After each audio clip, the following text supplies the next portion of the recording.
بسم اللہ الرحمن الرحیم۔ السلام علیکم ورحمۃ اللہ وبرکاتہ۔ سامعین، آج کی ویڈیو میں ہم قوم سمود پر کیا عذاب آیا اس کا تذکرہ کریں گے۔ جب حضرت صالح علیہ السلام کو معلوم ہوا کہ نافرمانوں نے اونٹنی کا قتل کر دیا ہے تو انہوں نے فرمایا کہ 3 دن بعد تم پہ اللہ کا عذاب آئے گا۔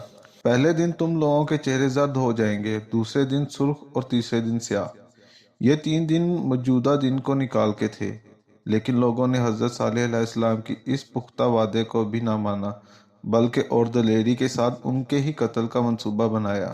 انہوں نے ایک دوسرے سے قسمیں اٹھوا کر پختہ وعدہ لیا کہ ہم رات کو حضرت صالح علیہ السلام کے گھر گھس کر ان کے گھر والوں سمیت ان کا قتل کر دیں گے، اور اگر ان کے کسی سرپرست اور متعلقین نے کوئی خون بہا یا قصاص مانگا تو ہم ان کے قتل کا صاف انکار کر دیں گے اور ان کے والی وارث کو کہیں گے کہ ہم ان کے گھر والوں کی ہلاکت کے موقع پر موجود نہیں تھے، لیکن اللہ تعالیٰ نے قتل کا منصوبہ بنانے والوں پر پتھر برسا دیے اور یہ لوگ باقی قوم کی ہلاکت سے پہلے ہی ہلاک کر دیے گئے۔ یہ جمعرات کا دن تھا اور دی گئی مہلت کا پہلا دن تھا، تو اس دن قوم سمود کے باقی لوگوں کے چہرے زرد ہو گئے، جس طرح حضرت صالح علیہ السلام نے ڈرایا تھا۔ جب شام ہوئی تو سب تنزیہ پکار اٹھے کہ واہ، پہلا دن گزر گیا۔ اگلا دن جمعے کا تھا۔ صبح ہوئی تو سب کے چہرے سرخ ہو گئے۔ جب شام ہوئی تو لوگوں نے کہا مہلت کے 2 دن گزر گئے۔ جب ہفتے کی صبح ہوئی تو ان کی مہلت کا آخری دن اور تیسرا دن تھا، تو ان کے چہرے سیاہ ہو گئے۔ جب شام ہوئی تو واضح لگانے لگے کہ مہلت کی مدت گزر گئی۔ اگلے دن صبح سارے تیار ہو کر انتظار میں بیٹھ گئے کہ کون سا عذاب و عقاب ان پر آتا ہے۔ ان کو پتہ ہی نہیں تھا کہ عذاب کس طرح آئے گا اور کس طرف سے آئے گا اور ان کو لپیٹ میں لے لے گا۔ جب سورج نکلا اور چمکنے لگا تو ایک زوردار چیخ آسمان سے آئی اور زمین میں زلزلہ آ گیا، تو ان کی روحیں نکلنے لگی اور جان تڑپ تڑپ کر ختم ہونے لگی۔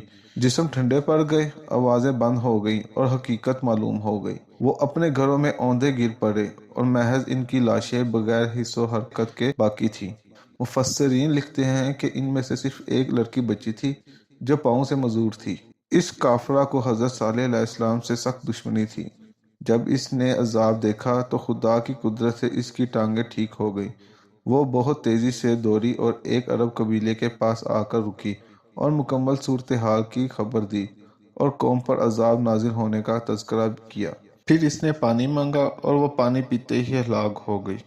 قوم کی تباہی کے بعد حضرت صالح علیہ السلام نے ان کو مخاطب کر کے کہا کہ میں نے تمہاری ہدایت اور رہنمائی کے لیے ہر طرح سے کوشش کی اور اپنے قول و فعل اور اچھی نیت کے ساتھ تمہاری ہدایت کی حرص رکھی، لیکن تمہاری طبیعتیں اس کو قبول کرنے والی نہیں تھیں اور نہ آئندہ ان کو ماننے کا ارادہ تھا، اس لیے تم دردناک عذاب کی لپیٹ میں آ گئے جو تمہارے ساتھ ہمیشہ ہمیشہ رہے گا اور تم اس سے کسی بھی طرح بچ نہیں سکتے، اور نہ میں اس کو تم سے دور کرنے کی قدرت رکھتا ہوں۔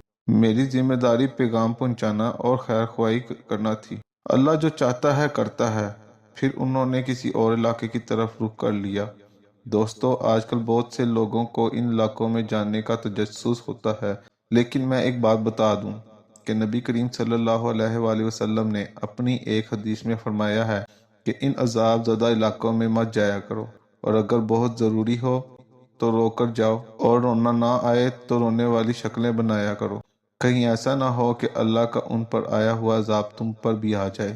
اگلی ویڈیو میں ہم عرب میں آباد ہونے والی دلمن اور مگن ثقافت کا تذکرہ کریں گے۔